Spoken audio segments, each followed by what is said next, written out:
Hey guys, so this session, really this is the very starting sort of questions that you want to ask before you get involved in an outdoor line marking project. Now, as you go through the rest of the lessons in this outdoor section, we're going to cover everything on how to do it, but I think this is really the first thing that you guys do need answering. So it's really important that we do ask the right questions before we start the project.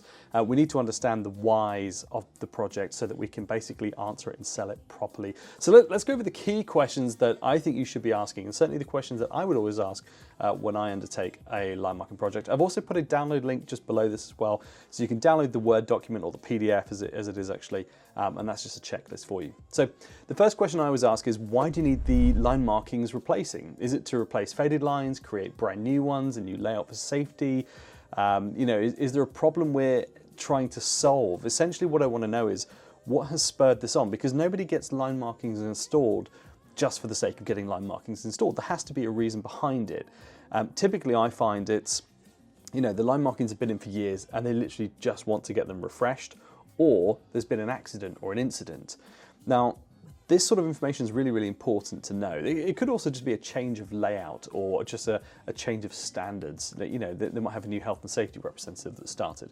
It's important to know though, and the main reason I want to know this is because typically, even when I see, Joe blogs and I go out and I do the quotation, I'll talk to him and he'll say, I'm signing it off, I'm in charge of this project. But often I think people say that, and really there's somebody else behind them that's possibly responsible, or at least paying for it and signing it off. And it's hard to sort of ask that question of who else needs to be involved in this, or would anybody be upset if I didn't involve them in the quotation?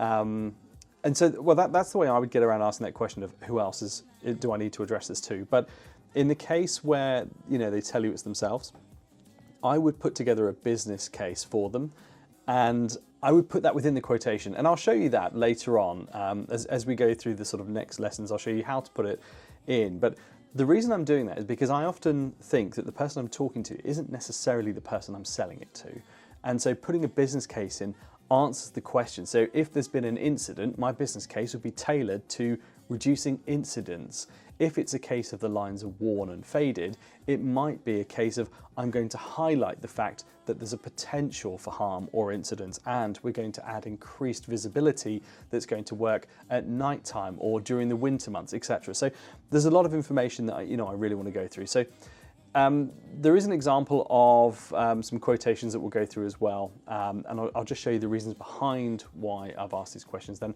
also how you guys can do it yourselves as well. So once we understand the very first question of why your line marking is getting done, the next thing we need to know is what type of surface are we actually going to be working on. There are loads of different surfaces that we come across on a regular basis. Typically this would be sort of asphalt, it could be concrete, it could be tarmac, it could be block paving, and each one requires a different preparation method, a different way of painting it, different paints that we actually use as well, depending on the surface. So for example, with concrete, we typically have to grind, prime, and then we might use an acrylic or an MMA.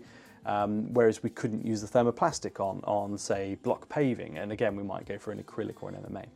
We also need to understand the different types of traffic that are going to be going over that surface. So for example, if it's just lorries, it's one thing. If it's cars, pedestrians, forklifts, all of that will dictate which paint products we want to use, because of course each of those will have different wear characteristics. So we need to know that if this is only a pedestrian only area, we can absolutely get away using a single part epoxy or an acrylic, it's no problem at all. But if this is going to then have HGVs and heavy car traffic, we might want to swap to an MMA.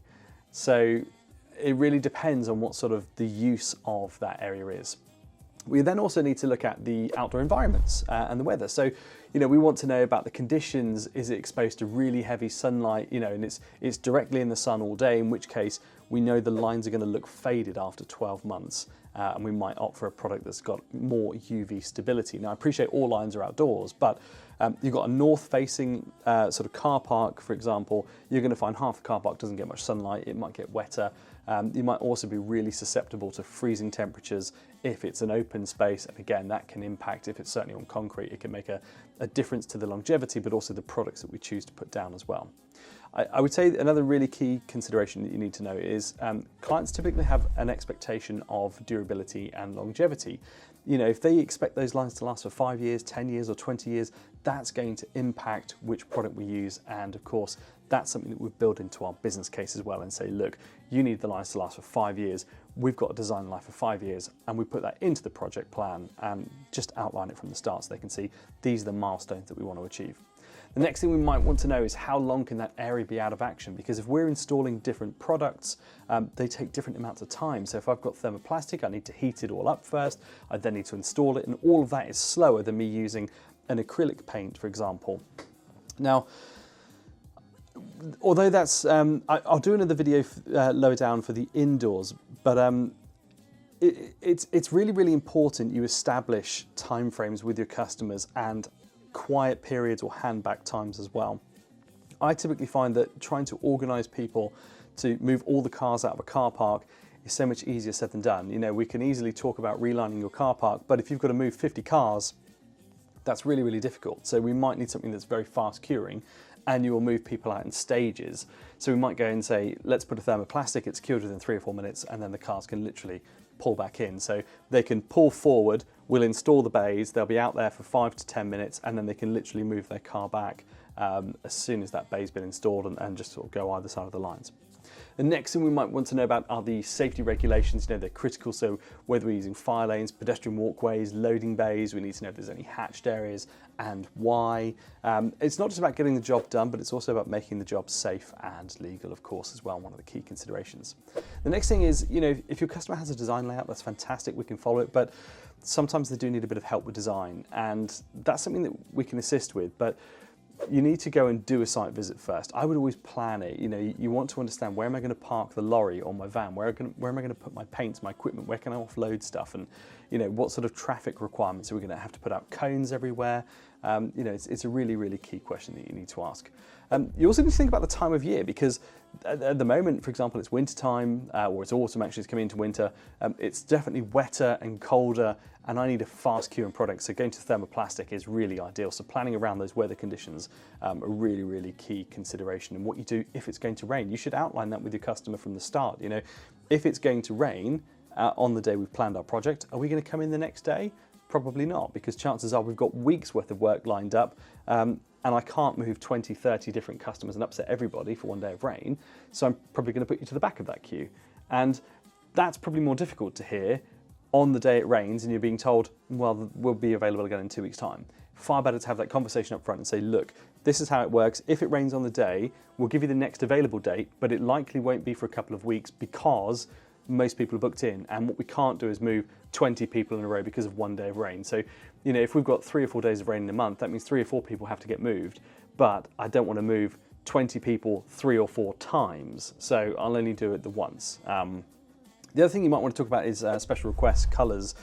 I've done, and certainly logos, I've done a few sites before where customers have turned up and they've said, oh, actually we want that in blue, or can you do this bit in red? It's really, really important you clarify the colors up front that you're going to use. Now, there are certain situations, for example, a parking bay will typically do in white, a disabled bay in yellow, but it's always worth just clarifying everything up front in case they ask for a red.